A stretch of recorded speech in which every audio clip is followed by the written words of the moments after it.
Chanakya international academy உங்களுக்குள் இருக்கும் தலைவரை வெளிக்கொண்டு வரும் பியூர் பாலிடிக்ஸ் பயிற்சி பட்டறை. நேரடி மற்றும் இணைய வழி. கான்டாக்ட் 7338824242. காலை உணவு திட்டத்தை தொடர்ந்து பள்ளிகளில் தினமும் மாலை நேரத்தில் மாணவர்களுக்கு நியூட்ரிஷன் ஸ்நாக்ஸ் எனப்படும் ஊட்டச்சத்து சிற்றுண்டி வழங்க சமூக நலத்துறைக்கு பரிந்துரை செய்யப்பட்டுள்ளது. தமிழகத்தில் பள்ளி மாணவர்களுக்கு ஊட்டச்சத்து கிடைப்பதை உறுதி செய்யும் நோக்கில் மதியத்தில் சத்துணவு திட்டமும் காலை உணவு திட்டமும் செயல்படுத்தப்படுகிறது. காலை உணவு திட்டத்தின் கீழ் அரசு மற்றும் அரசு உதவி பெறும் பள்ளிகளில் 1 முதல் 5ஆம் வரை படிக்கும் மாணவர்களுக்கு வெண்பொங்கல், ரவா கிச்சடி, சேமியா கிச்சடி, இட்லி உள்ளிட்ட உணவுகள் வழங்கப்படுகின்றன. சத்துணவு திட்டத்தின் கீழ் 1 முதல் 8ஆம் வகுப்பு வரை படிக்கும் மாணவர்களுக்கு மதியம் சாதம், சாம்பார், கீரை, காய்கறிகள், முட்டை உள்ளிட்ட உணவுகள் வழங்கப்படுகின்றன.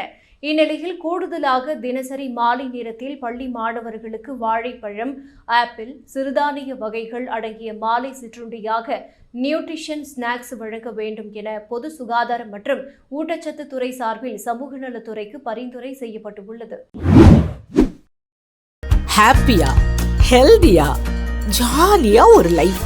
Lanco Harmonia Pavilion Senior Living Apartments at Sri Perambatoor 2 BHK just 49 lakhs. Call 7717273747. தமிழகத்தில் அரசு நடுநிலை மற்றும் உயர்நிலை பள்ளிகளில் 5 ஆண்டுகளாக பதவி உயர்வு வழங்குவதில் சிக்கல் நீடிப்பதால் 1100க்கும் மேற்பட்ட தலைமை ஆசிரியர் பணியிடங்கள் காலியாக உள்ளது என்ற அதிர்ச்சி தகவல் வெளியாகியுள்ளது.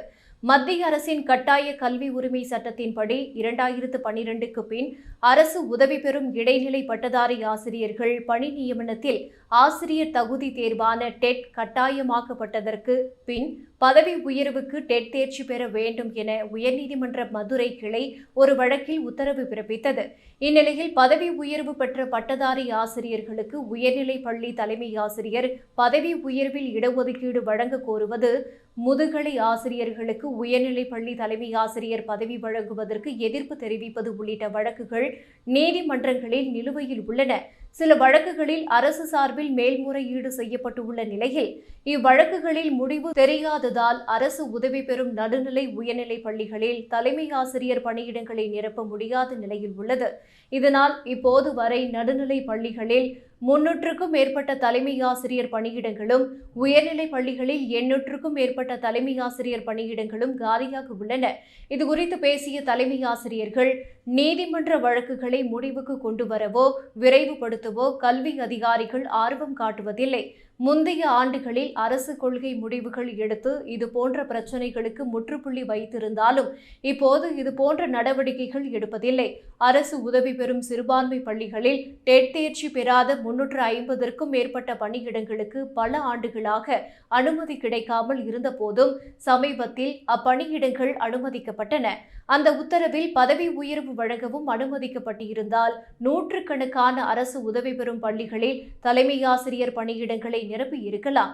நீதிமன்ற வழக்குகளை விரைவுபடுத்தி கொள்கை முடிவுகள் அடிப்படையில் காலியாக உள்ள தலைமை ஆசிரியர் பணியிடங்களை நிரப்ப அரசு நடவடிக்கை எடுக்க வேண்டும் என்று தெரிவித்தனர்.